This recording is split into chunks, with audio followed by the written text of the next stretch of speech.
Hello all and welcome to Stingray Tom's Florida and another Take 5 for Florida history. Today I'm looking at the humble key lime pie. This is part of my long series on Florida's official state symbols. Each is a standalone video, so there's no need to watch the others before you watch this one. I do suggest that you view the introduction video linked here, since it gives an overview of the state symbols and how they were chosen. Of course, the main ingredient is the lovely key lime, a type of citrus fruit that is so connected with the southernmost part of the state, it's named after the string of sandy pearls known as the Florida Keys. The pie is a basic recipe with only a few key ingredients, and while there's some variations, its very simplicity means that it's nearly always made in the same fundamental way. In this video, I'll look at the key limes themselves, as well as explore the recipe, both what it contains and how it may have been created. I'll also show the many postcards and a few other images that illustrate just how Floridian the key lime pie is. So here's the story of the key lime pie, Florida's official state pie. The Florida legislature designated it thus in 2006. Until 2022, it was a bit of an outlier on the list of 31 state symbols, in that it was the only prepared food. Then a legislator from Plant City put forward strawberry shortcake as the official state dessert. It was signed into law less than a year ago. Also, like orange juice, key lime pie is one of 4 citrus-related symbols, though the other 3, beverage, blossom, and fruit, are all about the orange. The orange has a powerful voice in Tallahassee, it seems. The origin of citrus lies in the subtropical and tropical regions of southern Asia, from India to China, the islands of Southeast Asia, Melanesia, and Australia. There are several original species and many hybrids that come from the crossbreeding of the original species. The key lime is a hybrid and may have come into existence more than 5,000 years ago. Citrus will easily crossbreed and new hybrids occur naturally or through human intervention, so like most citrus we know today, there's no way to know when the first lime tree produced fruit. One thing we do know is that key limes were certainly not called that way back when. Citrus traveled west along the same routes as Asian spices and silk. The fruit, or at least the seeds, would reach North Africa and eventually cross over to Spain.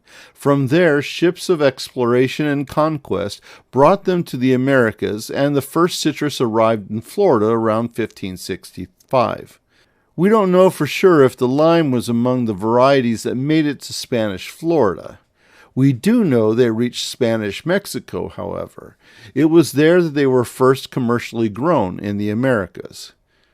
Followers of my channel know the Spanish accomplished only a minimum of colonization in Florida and left the land much as they had found it. Citrus was grown for personal use, not sent back to Spain or to other colonies. So when the U.S. took possession in 1821, all that existed were citrus trees in and around St. Augustine and a few other settlements. It would take a number of years for an American citrus industry to develop. Of course, citrus was just one of the many things to develop with the steady stream of settlers moving into Florida from Georgia and the Carolinas. Within a few years, there was cotton, cattle, timber, turpentine, corn, indigo, sugar, and citrus being grown, harvested, and shipped north.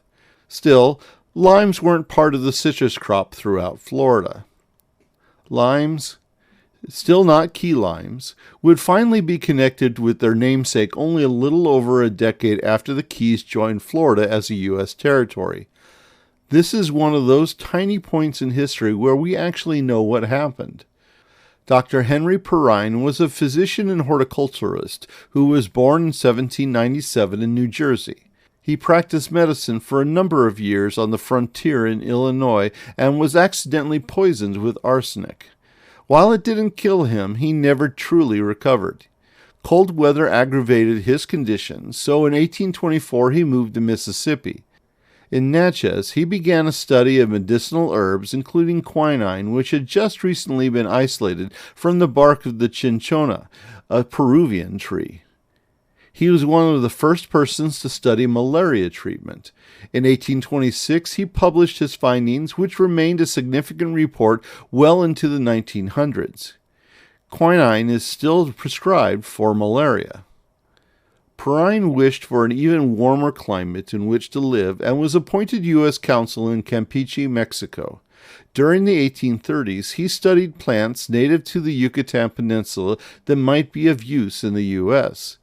Through correspondence with the keeper of the Cape Florida Light, the inspector of customs at Indian Key, and the mayor of Key West, Perrine realized that the southern tip of Florida was the only place in the U.S. suitable for growing tropical plants.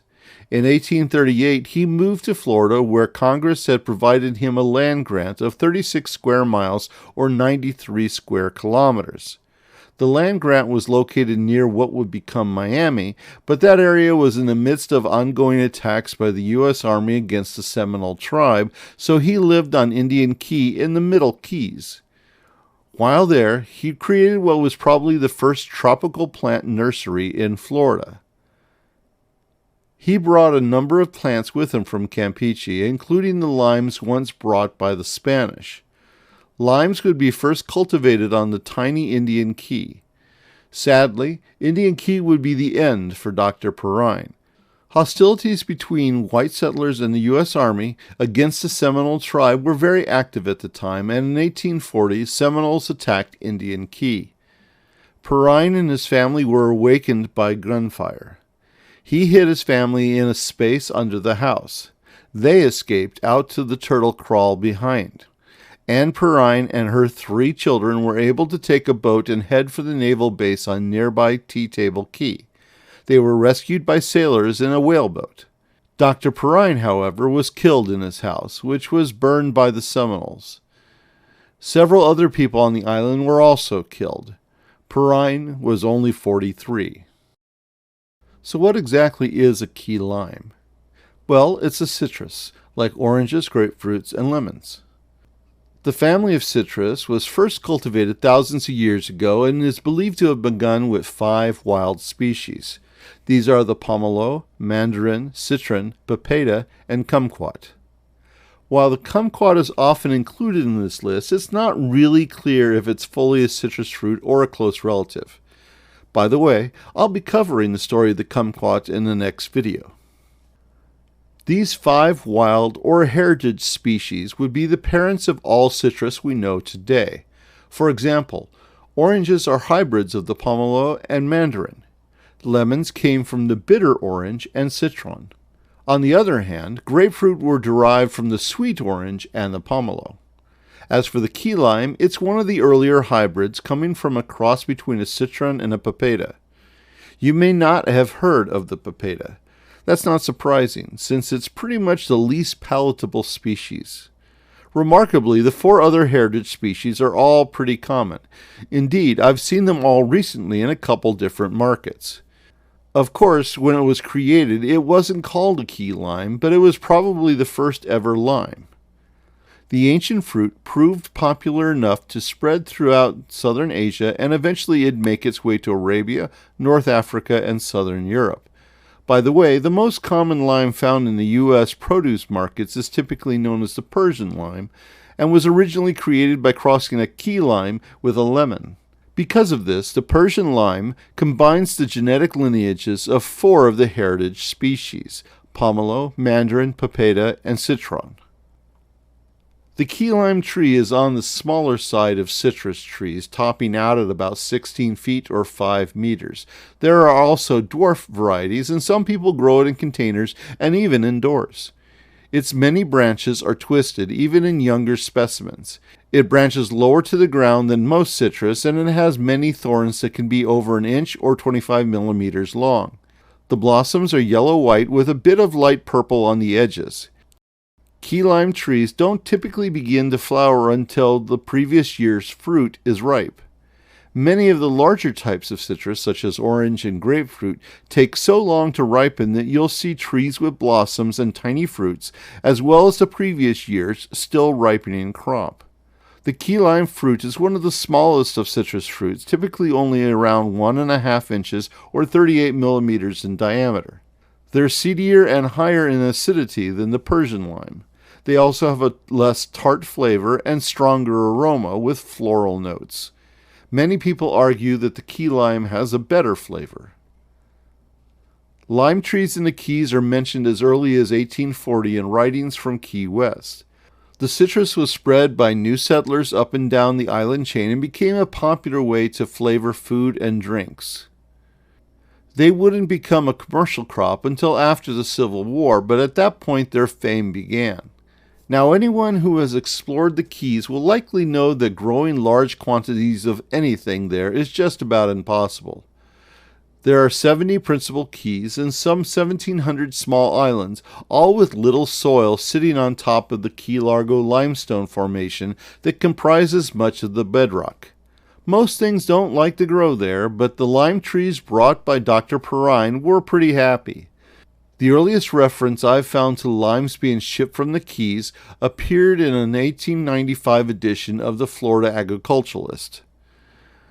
The article wrote about the Pearl, a merchant schooner which was laden with limes and pineapples. Quote, "Limes are now being shipped in large quantities, the bulk of them going to eastern markets via Key West and steamer. Limes are bringing extraordinarily good prices." And yes, Florida pineapple was a major crop around the turn of the 20th century, though it struggled in the Keys. The main issue was salt. The soil of the low islands regularly faced saltwater intrusion from storms. As the pineapple industry faltered, key limes would take their place. It's around this time that the limes grown in the Keys would be officially known as key limes, giving them the name they are known by to this day. By 1914, the key lime crop earned growers $200,000, or what would be about $6 million in 2023. Unfortunately, the commercial groves would not last. There wasn't enough room to expand to meet the ever-growing demand throughout the U.S., and key limes didn't grow well anywhere else in Florida or the rest of the country. As their popularity grew, it was obvious something needed to change. In California, they'd begun growing the key lime and lemon hybrid known as the Persian lime, and it didn't take long for growers in other parts of Florida to do the same. The Mexican lime, the parent of the key lime, was also being imported at very competitive prices. Two events rang the death knell for the key lime.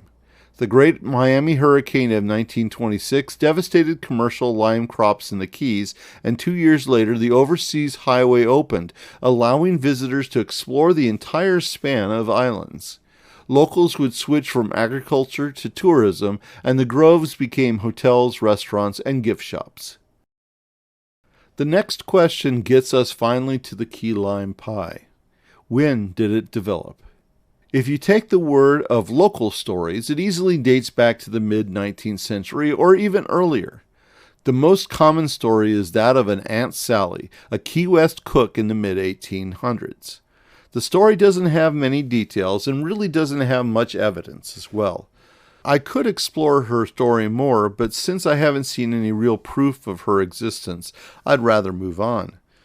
The key lime pie is a simple pie and could have been created just about anywhere and by anyone. So let's first take a quick look at what is the oldest version of key lime pie. It requires egg yolks, key lime juice, a can of sweetened condensed milk, and a pie crust. Either a pastry crust or a graham cracker crust will do, but in my experience the pie is so simple and quickly made, a graham cracker one is the best way to go. It was common to cover the pie with a meringue, which at the very least allows you to immediately use the leftover egg whites. It also provides a sweet antidote to what is a rather tart dessert if that's your wish. This 4-ingredient recipe could have been made at any time after the time of Dr. Perrine, except for one rather important thing. It's that can of condensed milk. The product, which is cow's milk that has had more than half of its water removed, is also sweetened with sugar. The inventor, Gale Borden Jr., who was born in 1801 and died in 1874, would develop a process to make condensed milk and sell it through Eagle brand. His first commercial success was in 1853, but it wouldn't be until after the Civil War and its exposure to Union soldiers that the product would become popular. The U.S. Army would place huge orders throughout the war, and when the fighting ended, soldiers who came back home expected to continue using it. Considering the relative isolation of the Keys, especially during the Civil War, I'd say that condensed milk didn't arrive there in any quantity until the early 1870s. There's another salient ingredient as well. That's the graham cracker crust, though this gets us into a problematic situation. One of the big debates about key lime pie is the crust. Recipes often just called for a baked crust, which could either be pastry or graham cracker. The earliest recipes date from the late 1940s, and at least some of those mention a crumb crust, shorthand for graham cracker. There's also the old way of making the pie. The acid in the lime, when mixed with the egg yolks, effectively cooks them without needing to place the pie in an oven, unless you add meringue, which requires a bit of cooking, and of course the pastry shell. People in the Keys have long argued that part of the popularity of the key lime pie was that it didn't need to be cooked, making it much easier to make. Arguably, the graham cracker crust doesn't need to be baked either. I don't know if this is right, but it's funny that I can't find comments on how exactly they did make not baked key lime pie in a pastry crust. So figuring the graham crackers were used in the original crust, let's look at that part of the recipe. Graham flour is named for the Presbyterian minister Sylvester Graham, and is whole wheat flour that's ground more coarsely than typical whole wheat flour. Graham, who lived from 1794 to 1851, was a proponent of both the temperance movement and other health-related beliefs, such as vegetarian diets and minimizing physical pleasure and stimulation. Graham crackers were part of his recommended diet, and the ones he baked himself didn't contain sugar. Graham neither invented nor endorsed the crackers, nor did he receive any money from their sale. Graham crackers, baked at home, grew in popularity but wouldn't be made commercially until the National Biscuit Company, today known as Nabisco, began to mass produce them in 1898. By the way, note this quote by Graham stating that salt has no use in the human body. Of course, salt is essential for life. This illustrates that Graham, the reformer and minister, wasn't quite the scientist that his contemporary Dr. Henry Perrine was. The invention of the graham cracker pie crust is credited to Monroe Boston Strauss, also known as the Pie King. Yet another fascinating character in this story, he lived in Los Angeles, California, and managed a wholesale pie company in the early 20th century. He was born in 1900, and by 1925 he had taken over his uncle's business. He's credited with developing the chiffon and the black bottom pies. He held several patents, including this one, which illustrates a new, original, and ornamental design for a meringue pie. Strauss created the graham cracker crust sometime after 1920. Of course, this doesn't mean that the key lime pie didn't exist before then, but there's no direct evidence that it did. Looking at the book Cross Creek Cookery, published in 1942 and written by Marjorie Keenan Rawlings, I find both black bottom and lemon chiffon pie recipes, the same ones invented by Monroe Boston Strauss. Rawlings, who was the Pulitzer Prize-winning author of The Yearling, even suggests a lime variation of the chiffon pie, yet she doesn't mention the key lime pie. Rawlings can be forgiven this in that she was living hundreds of miles north of Key Largo. She's sharing her recipes, or as she says, quote, "My mother's are those acquired directly at the tables of friends and relatives." She goes on to state that a few recipes are not her own, including, quote, "the recipe for black bottom pie, which was proved so superlative that it would seem unkind not to share them." By the way, there's 11 pies in the cookbook, but no mention of graham cracker crust. Sweetened condensed milk became available just after the Civil War. The idea of a graham cracker crust probably didn't arrive in Florida until just before or possibly just after World War II. The earliest key lime pie recipes appear in the late 40s, though people argue that the recipe was so simple and everyone in the Keys knew it, so there was no need to write it down. In tourist literature before World War II, I can't find any reference to the pie, while in the 1950s and 60s there are postcards after postcards, and it seems that every restaurant was advertising authentic key lime pie. So here's the thing. Key limes haven't been a commercial crop in the Keys for many decades. Feel free to scan the Keys on Google Earth for groves of key limes. I don't think you'll find any. However, you can get what is described as authentic key lime pie in any number of restaurants in the Keys, as well as many other places in Florida. Plus, you can buy key lime juice in grocery stores. There's a couple brands I'm familiar with. Nellie and Joe's Key West Lime Juice lists their ingredients as Key West lime juice from concentrate and lime oil. Mrs. Biddle's Key West Lime Juice states they contain key lime juice and key lime oil from concentrate. So what gives? I don't know how much juice these two companies sell, but if there's not a single commercial grove in the Keys or even Florida, where are they getting their juice? A clue comes from the Mrs. Biddle's bottle, which also lists that their juice may contain concentrate from Mexico. I don't know for sure, but I'd guess that both get nearly all of their juice from Mexican limes. Are they similar to key limes? Sure. Key limes derive from Mexican limes, but the issue is, when you're buying key lime juice, or even Key West lime juice, whatever that means, don't you think you should be getting the juice of actual key limes? By the way, I contacted both companies and neither have responded to me. Their lime juice does taste differently than Persian lime juice, and while it's probably impossible to buy fresh key limes in your local store, you can buy traditional Mexican limes. Check a local Latino grocery store. They're usually available there, and I've found them in Asian markets as well. They're unquestionably one of the treasures of those wonderful markets. So where does that get us? 1. The origin of the key lime is well documented to have occurred around 1838. 2. The key lime pie, as simple as it is, could have been created by anyone, but that probably didn't happen until the 1920s to 1940s. 3. The key lime pie became synonymous with the Florida Keys sometime after World War II, considering that there's little if any promotion of it before that. 4. We can at least thank Dr. Henry Perrine, Reverend Sylvester Graham, Gail Borden, and the Pie King, Monroe Boston Strauss, for providing the ingredients. There's probably no other American dessert that is more identified with a location in this country.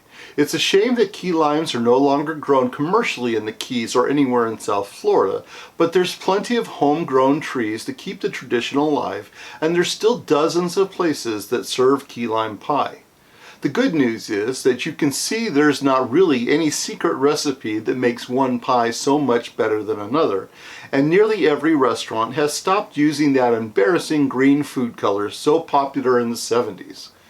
Save the green for the guacamole. Thank you for watching another of my videos.